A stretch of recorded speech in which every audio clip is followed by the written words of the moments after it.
All right, everybody, let's talk about some scheduling hacks. And the reason we're going to talk about these is because when I first started out, I quickly got to a place with property managers where I always had enough work to keep myself busy 12 hours a day, 7 days a week. I could have been billable almost 12 hours a day, 7 days a week. The problem was I didn't know how to schedule. I didn't know anything about scheduling because I was brand new to all of this, and I had to figure out these hacks one at a time. But as I did, my revenue dramatically increased. This can easily double your revenue if you're not practicing any of this and you put all of this into practice. You can easily double the number of billable hours that you're actually on every day and stop wasting a lot of time. So the first one's going to be don't ask, do tell. This is going to do with how we speak to our clients when we schedule them. Next one is going to be harnessing windows, and windows are arrival windows and the duration of the work windows, and getting these set in advance. Number 3 is going to be batching for drive time, and this is literally just going to be batching our jobs in certain different ways that it's going to accommodate really short drive times between jobs, thus minimizing wasted time. After that, we'll talk about what order of complexity. We actually do want to be doing our jobs in a particular order in terms of complexity to make our day go as efficiently as possible. And we want to have a bunch of exterior and vacant filler jobs to clean up the rest of that schedule. We're also going to talk about what I call a DNE loophole. This is a do not exceed. You're going to have budgets applied to a lot of your jobs, and even though budgets in some ways can tie your hands, in a lot of other ways they actually open up new possibilities, and we're going to talk about a loophole that these budgets actually give us that we can utilize to be more efficient. And then finally, I'm going to tell you about my secret scheduling weapon for 2025, and I'm going to tell you how to get the downloadable template for the message that I send to all of my tenants and all of my clients when I'm trying to schedule them.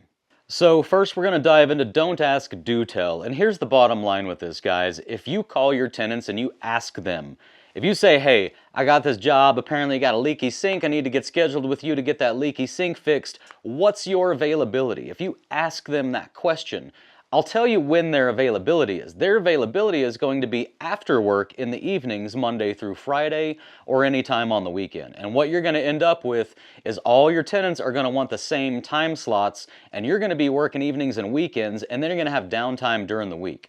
And the reason that matters is because you're a business, right? You're not a person. You're not a handyman. You're a business. And what that means is businesses are busy. Businesses have limited availability. We're open Monday through Friday, 8 to 5, just like any other business. We are not simply handymen. We are not chucks in a truck who live down the street from you who are just going to shoot over on a Saturday for $25 an hour. So what we want to do is when we call to schedule or when we text to schedule, I do recommend putting everything in writing. But when we try to schedule, we don't want to ask them what their availability is. We want to tell them what our availability is. So the way that I would do that is as follows. Here's a hypothetical version of my actual text that I send all of my clients when I'm trying to schedule them, and I'm going to make this downloadable for you verbatim. This is just by my recollection because I just have an autofill feature basically. But my text would sound something like this.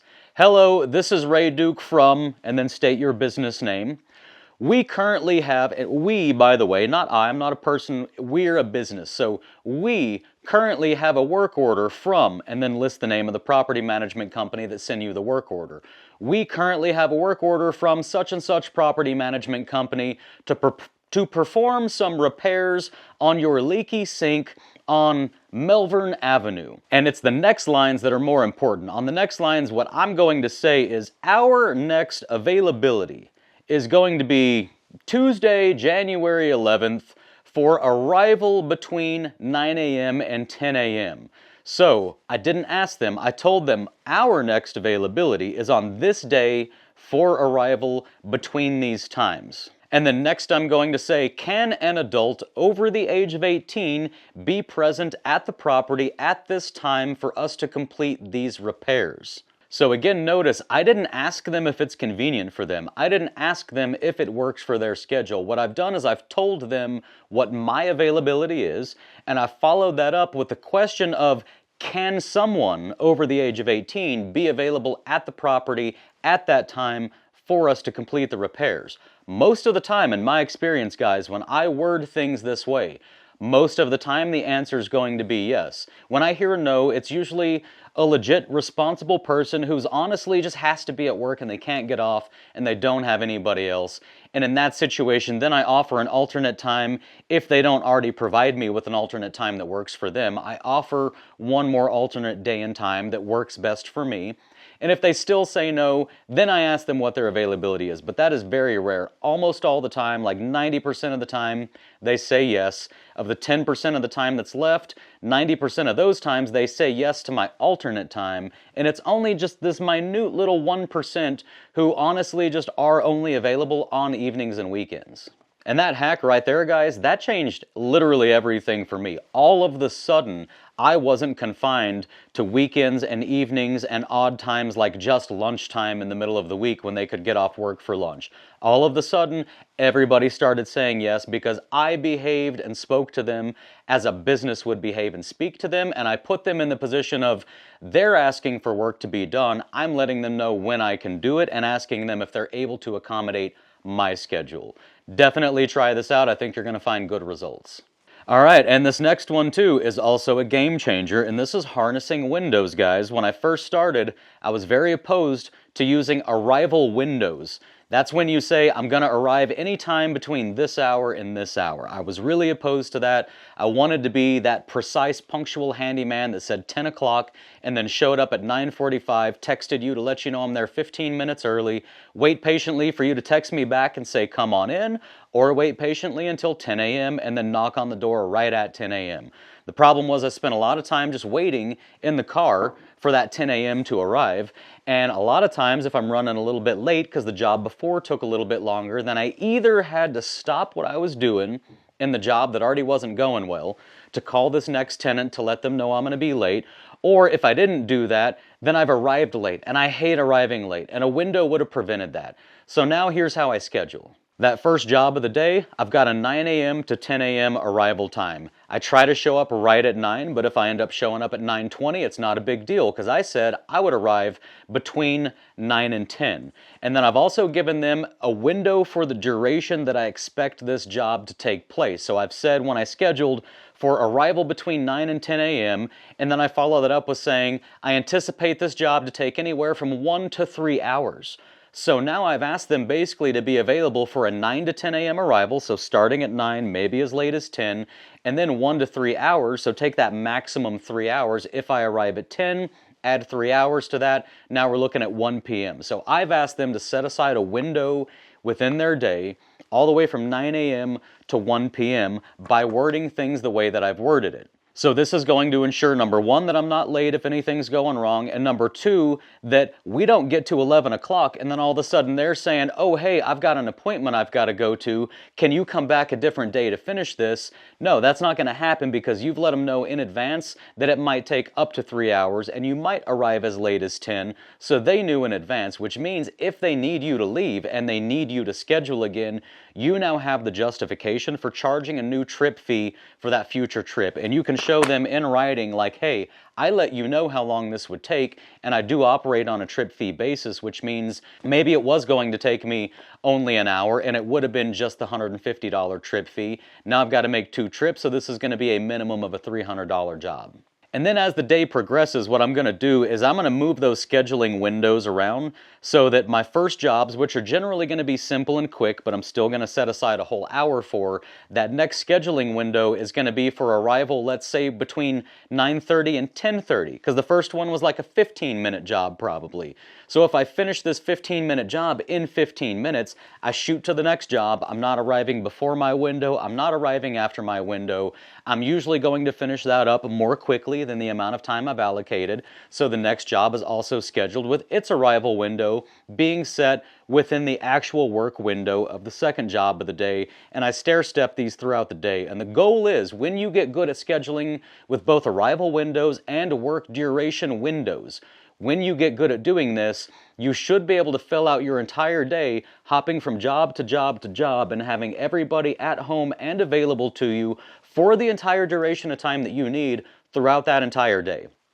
And that means 0 time spent sitting on the side of the road or in a Walmart parking lot running the AC and trying to do something productive on your phone because you have to wait an hour for the next job because you didn't schedule windows, you scheduled precise arrival times, and now they're not ready for you at the house.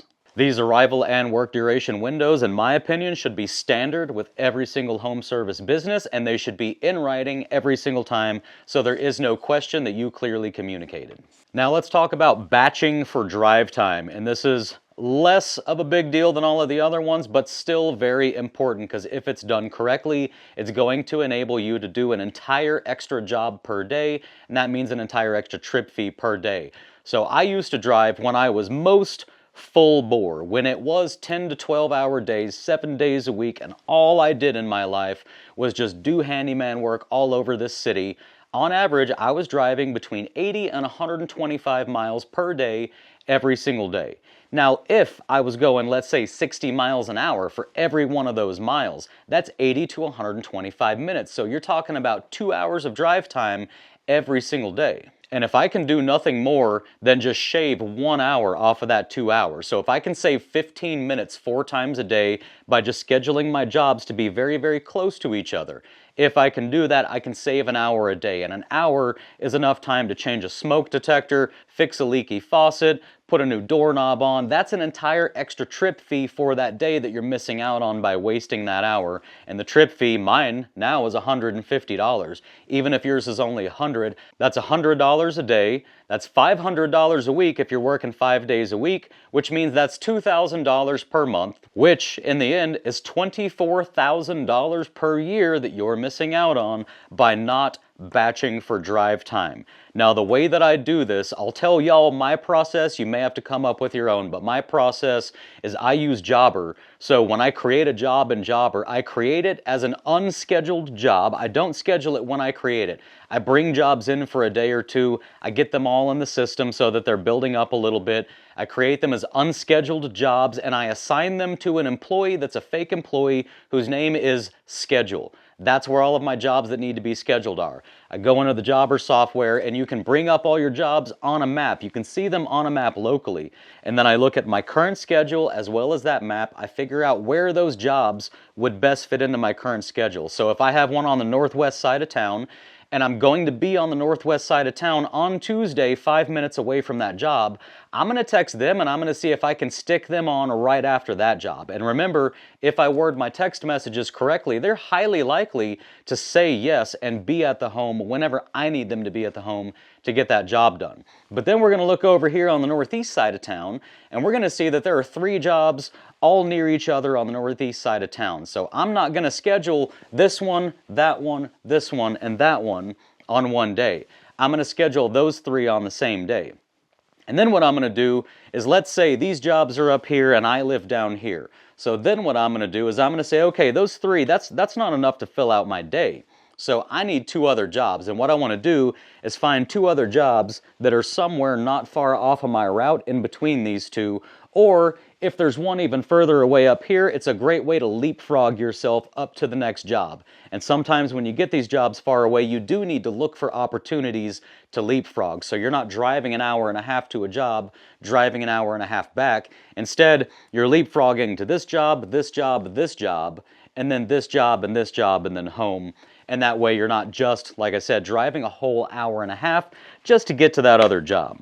So when I sit down to do that scheduling, I'm going to bring up that map, and also one of the things I'm going to do, of course, is I'm going to look for any priority jobs. So these are, for example, leaky sinks, smoke detectors that don't work, doors that don't lock, anything that is safety or security where the tenant, the occupant of the home, or the home itself, or the animals in the home could get harmed if you don't get this job done quickly. Not emergency jobs, but urgent jobs. You want to look for those first and get those scheduled first, build everything else around those. Now, another thing you can do, if you can't batch everything in one end of town, and if you're not going to be leapfrogging to one far out point and then back, if everything is kind of randomly spread out, then you're going to look for a loop. And all that's going to be is you're going to look for a job near your house or near your place of business to either be your first or last of the day, and you're going to look for the job furthest away to be the middle job of the day, and then you're just simply going to look for all the ones in between and see if you can just make a loop that brings you back home. But again, it's pretty obvious, guys. Really, the goal is you don't want to leave your house here, go here, here, here, here, here, and home. That's 2 hours of driving, as opposed to here, here, here, here, here, here, here. That is 1 hour of driving. That gives you enough room for an entire extra trip fee, $100 trip fee, even if you're that cheap, $100 trip fee, $500 a week, $2,000 a month, $24,000 a year, just by batching for drive time. And then finally, this is also a great way to fit in jobs that need 2 stops. So this might be something like if you're doing drywall work and you're not using hot mud and you haven't developed a process to use hot mud and get that job fully wrapped up and out the door with no need to ever return. If you don't have that process, then you're going to need to go to that job multiple times. So what you might do is you might put that drywall job as the first stop of the day, get over there in the morning, get your new piece of drywall in, get your skim coat on, and then go further out and do a couple jobs, and then on your way back, stop back into that first drywall job, and that's your second trip, and you take care of it the same day, and you don't have to drive out to that part of town again just for that one job after you've already taken care of the other jobs in that area.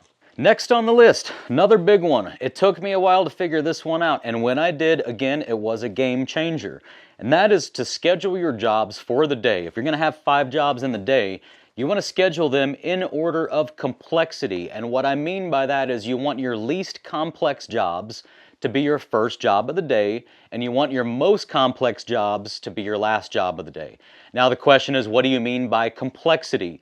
Well, a complex job, let's talk about a complex or an easy job. A complex job, number one, is unpredictable. Too many different things can go wrong, as opposed to a predictable job is going to have less complexity, like putting a smoke detector up. There's really not a lot of variation in those jobs. They're very predictable. They're not very complex. Also, jobs that have a finite inventory. Those are your predictable, non-complex jobs. They're going to be, again, a smoke detector is actually a great example. If it's a smoke detector, there's only so many types. They're easy to keep on inventory, and you're not risking that you're going to show up to that job, not have what you need, and have to go to the hardware store. If you keep stuff in inventory, then your least complex jobs are defined partially as the jobs that don't require a gigantic inventory and that are very likely for you to already have what you need. Non-complex jobs we can also define as jobs that have a process that you're going to go through to get that job done every time. For me, that might mean, although this is a more complex job really, but like my sink bottom replacements, I have a process. They never take me an hour, ever, ever, ever, ever, ever, ever. Sometimes they take 27 minutes, sometimes they take 34 minutes, sometimes they take as much as 45 to even 50 minutes. They never take me an hour anymore, so that is a simple process that is very predictable for the time frame, and I want to put that again at the beginning of the day, and I'm going to tell you why in just a minute. But first, finally, another definition for non-complex jobs that you want earlier in the day is jobs that do not require diagnosis. So an outlet that's not working, that's going to require some troubleshooting. That is not a non-complex job. That is a complex job. That belongs at the end of your day. If it ends up taking you 3 hours, that's fine if it's the last job of the day. If it ends up taking you 10 minutes, that's fine if it's the last job of the day. But the reason that matters, and this is the crux of the whole order of complexity scheduling, is what you want is, this works so tightly in conjunction with these scheduling windows, is you're able to schedule that first job for a very short window. So your first job may be one smoke detector, and it's going to take you 15 minutes for sure. Not more than 15 minutes. So you can say, I'm going to arrive between 9 and 10. And then what you do is you arrive at 8:45 if you feel like it. Text them, let them know you're there early. They're probably there. They're probably going to let you in at 9:50 or 8:50 rather. And you're going to be done at 9. So the moment that you should have been arriving, you're already done with that job. Now your next job, you scheduled 9:15 to 10:15 arrival time. And you're able to just shoot right over there. You finish this one up at 9, you arrive over there at 9:15, and again, this is going to be a small, quick simple, predictable job that you know you have the inventory for, that there is a simple process for, like maybe a towel bar that's just a little loose on the wall. You're gonna go in there, you know that's a 20-minute job, maybe 25 at most, so you schedule that 9:15 to 10:15 arrival, but you know when you do that scheduling, you're probably gonna be there minimum by 9:25, 9:30, so call it 9:30. You knew when you scheduled, I'm gonna probably be there by 9:30 because the first job was really simple, which means I'm gonna be out of there before 10, which means I'm gonna ask my next client to be ready between 9:45 and 10:45, or maybe between 10 and 11 if you wanna do it that way. But what you do is you get these simple, predictable, quick and easy jobs at the beginning of the day with these really tight windows, all the windows overlap. And then when you have the more complex jobs, like maybe some bifold doors, man, those can be a pain in the butt. Those can take you 5 minutes to fix, or those can take you 2 hours to fix.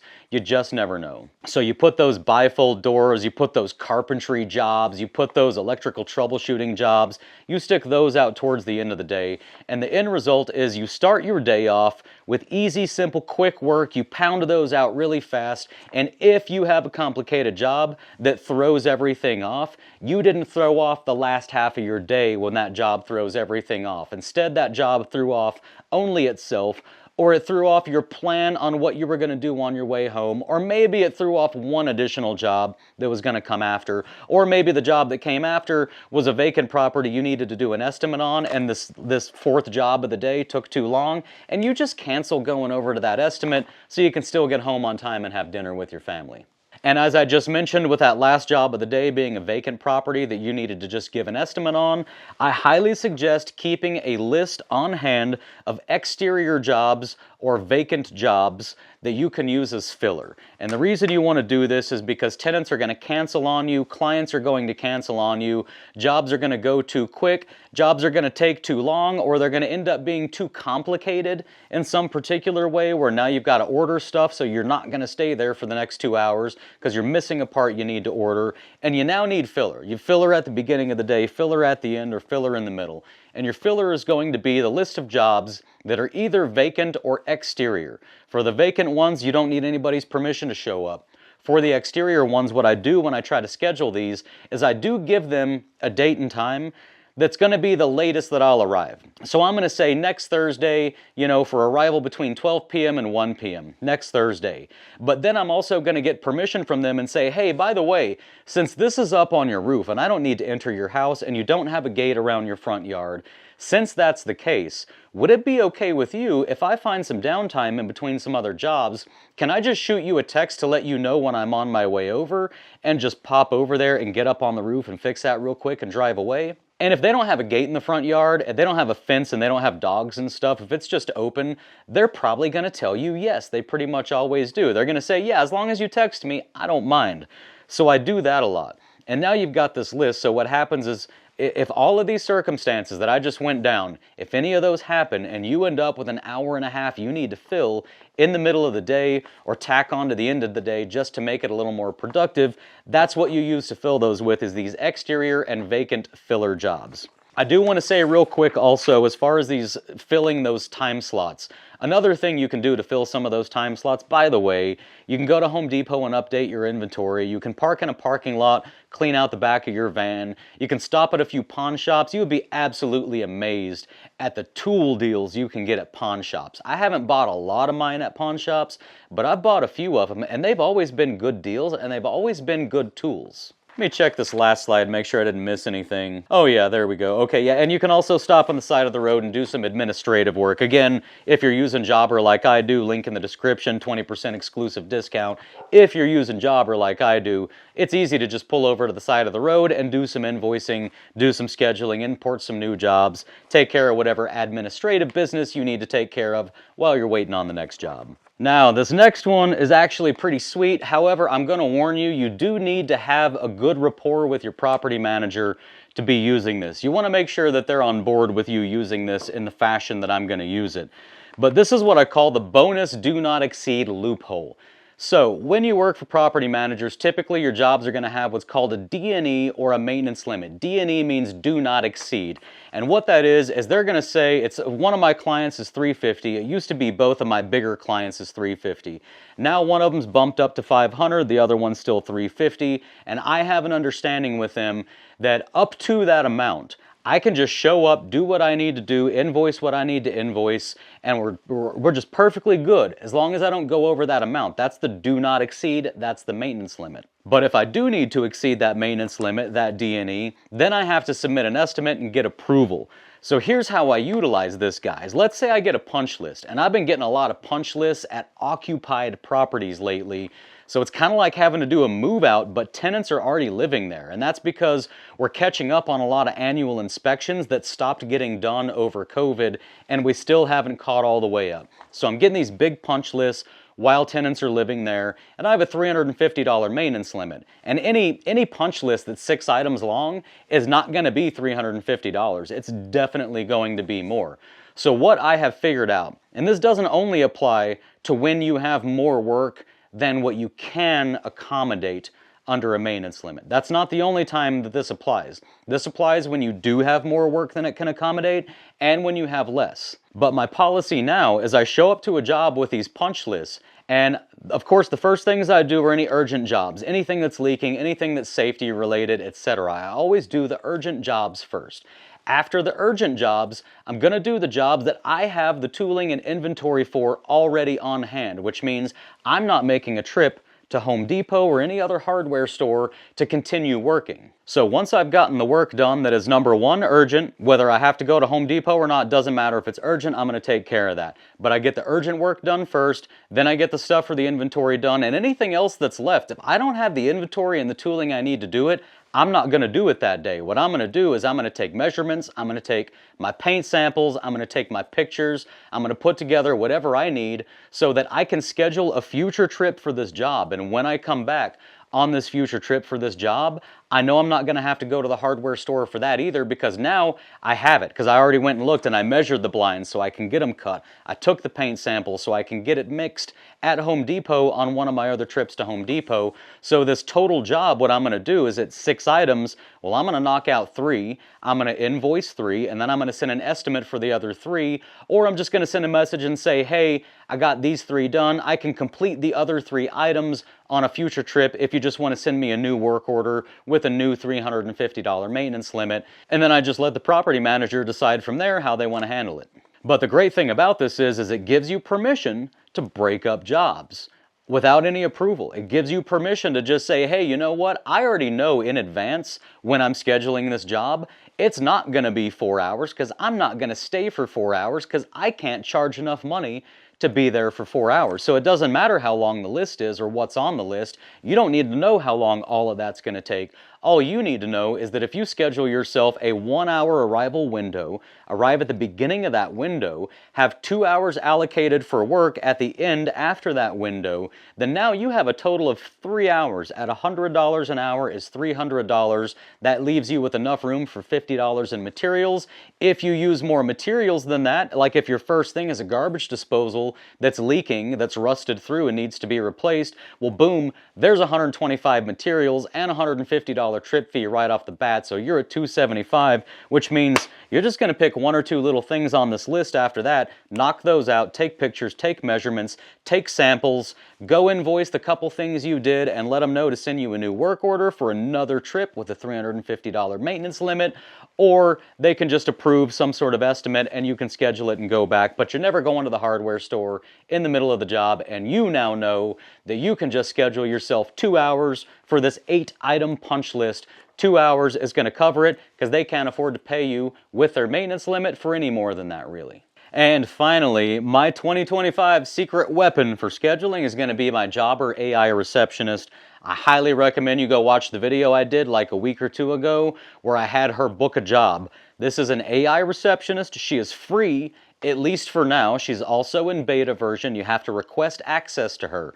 But she learns your business. She answers the phone, she texts people, she can answer questions about your business, and she can book jobs, and she can book assessments, and she can do it correctly within your schedule so that she doesn't double book you. This woman, this AI receptionist, is capable of doing a large portion of your administrative work, specifically your scheduling right now. She is the future of all administrative work, and I do highly suggest that you start getting comfortable with AI and what it can and cannot do for you and your business, because those who figure out how to utilize and harness AI for their business are going to succeed, and those who don't are going to fail. I can guarantee you she will be booking jobs for my business by this summer in a very large way, not one or two. She'll be booking a lot of jobs for my business this summer. And just a quick reminder, there is a link in the description for a free 14-day trial of Jobber if you use my link to get your Jobber account. If you do end up purchasing it, you'll get an exclusive discount of 20% off for the first 6 months. That's my exclusive discount. The link for that is in the description. Also, by the way, guys, I have 0 paywalls on this channel. I do webinars, I do campouts, I do all these videos, I do everything I can, and I do not want your money. Your money is for you and your family and your business. However, if you want to support what I'm doing here, if I'm providing value to you, the way that you can give back is to go to the description, and whether it's Jobber, Next Insurance, or any other sponsors of mine, the way that you can help this project out is to go to the description, scroll through. I do not ever want you purchasing anything that you don't need, anything that is not the best product for you and your business. I do not want you spending any money on. But to the extent that you do have a business or you're starting a business and you need to spend money, if any of my sponsors happen to be sponsors who can provide what you're looking for, and if they're the right product or service for you, please utilize my links in order to do business with them. This lets them know that sponsoring this channel is a good idea, and it helps their sponsorship continue, which helps me to be able to continue to bring this content to you. So, with all that being said, guys, I love you guys. I hope you're out there killing it, and I'll see y'all on the next one.